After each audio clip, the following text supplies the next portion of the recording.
Assalamualaikum warahmatullahi wabarakatuh. Perkenalkan, nama saya Salsabila Aulan Ima dengan NIM 2024103. Pada kesempatan kali ini saya akan mempresentasikan review jurnal yang sudah saya dapatkan, yaitu jurnal yang berjudul Identifikasi Teknik Pengendalian Hama Penyakit Tanaman Cabai di Desa Kebun Legi, Kecamatan Kaliangkrik, Kabupaten Magelang. Pada review jurnal kali ini akan berisi yang pertama pendahuluan, yang kedua metode penelitian, yang ketiga review jurnal, yang keempat kesimpulan, dan yang terakhir penutup. Pendahuluan, tanaman cabai merupakan komoditas pertanian yang selalu dibutuhkan dalam kehidupan sehari-hari. Tidak adanya barang substitusi cabai sebagai produk hortikultura membuat nilai ekonomi produk hortikultura ini memiliki harga yang tinggi.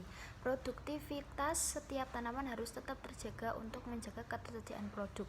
Perlunya teknik pengendalian yang tepat dilakukan untuk menghindari kerugian yang diakibatkan karena hama dan penyakit yang menyerang tanaman. Hama dan penyakit yang menyerang tanaman cabai sangat beragam, namun yang umumnya menyerang tanaman cabai adalah ulat geraya, kutu kebul, kutu putih, trips, dan apit. Sedangkan penyakit yang umumnya sering ditemukan petani adalah antraknosa, virus kuning, busuk buah, busuk batang, dan bercak daun.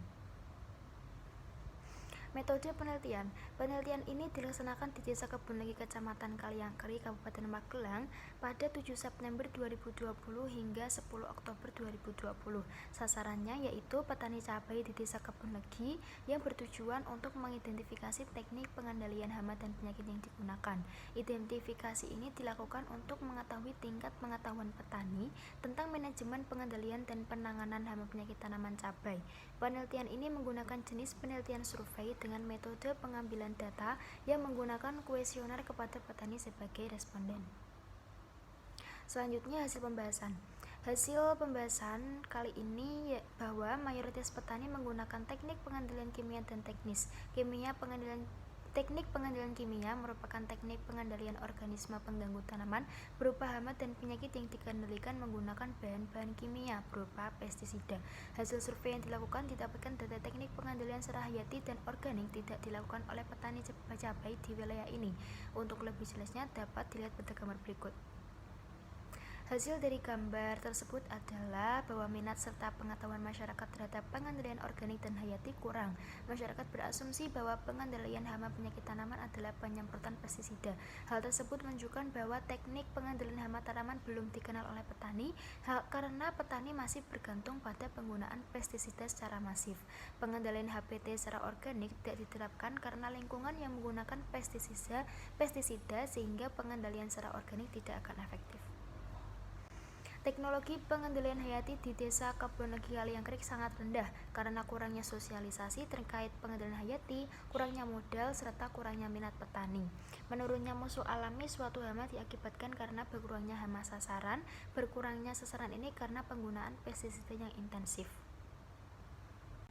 Yang kedua ada kultur teknis, yaitu dilakukan dengan cara pencegahan sebelum adanya serangan atau infeksi untuk menekan terjadinya kerugian. Biasanya komponen kultur teknis ini dilakukan dengan yang pertama sanitasi, 2 rotasi tanaman, 3 pemupukan, dan yang keempat pengolahan tanah. Grafik yang kedua ini menggambarkan tentang masyarakat belum menerapkan teknik pengendalian ini dengan sempurna. Yang terakhir Kesimpulan yang dapat diambil pada review jurnal kali ini adalah teknologi pengendalian hama yang digunakan oleh mayoritas petani cabai Desa Kebun Legi, Desa Kaliangkrik menggunakan pengendalian kimia. Kurangnya pengetahuan, sosialisasi, dan minimnya modal petani menyebabkan pengendalian hama dan penyakit secara terpadu kurang banyak diterapkan. Terlebih, teknik pengendalian secara hayati, frekuensi pengaplikasian pestisida yang terlalu sering akan mengakibatkan terjadinya resurgensi hama serta terjadinya kerusakan lingkungan. Nah, sekian, terima kasih atas perhatiannya. Apabila ada salah kata, saya mohon maaf yang sebesar-besarnya. Wassalamualaikum warahmatullahi wabarakatuh.